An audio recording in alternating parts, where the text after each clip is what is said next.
6 American presidents who died in poverty.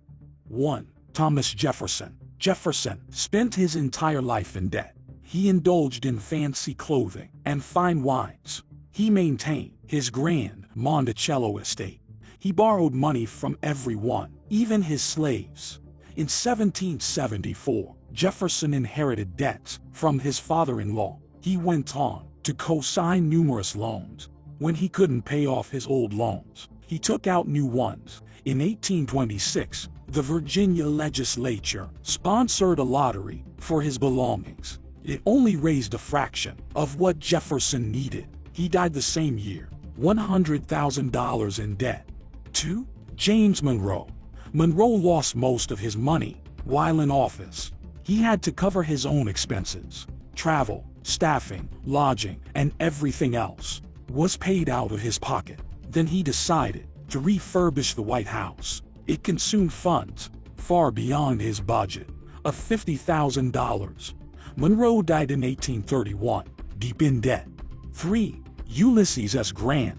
Grant lost nearly every penny to a Ponzi scheme in the 1880s. After losing re-election, he moved to New York. He partnered with his son and Ferdinand Ward. Grant and Ward was initially a success, but Ward had a knack for spending investor money.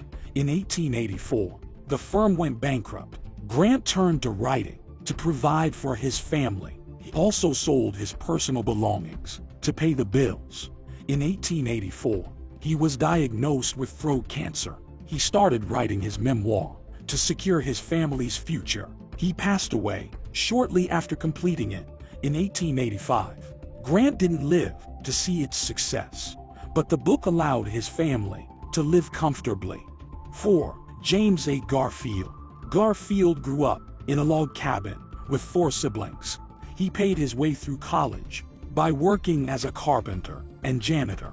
Then he joined the army to fight in the Civil War.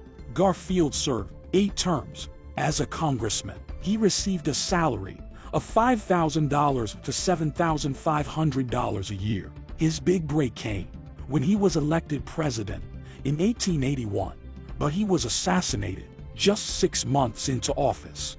5. Harry Truman. Truman faced a tough streak long before he took office. In 1921, he opened a haberdashery. Things seemed to be going well. Then the Great Depression hit, leaving him in financial ruin. Truman refused to file for bankruptcy. He repaid his debts.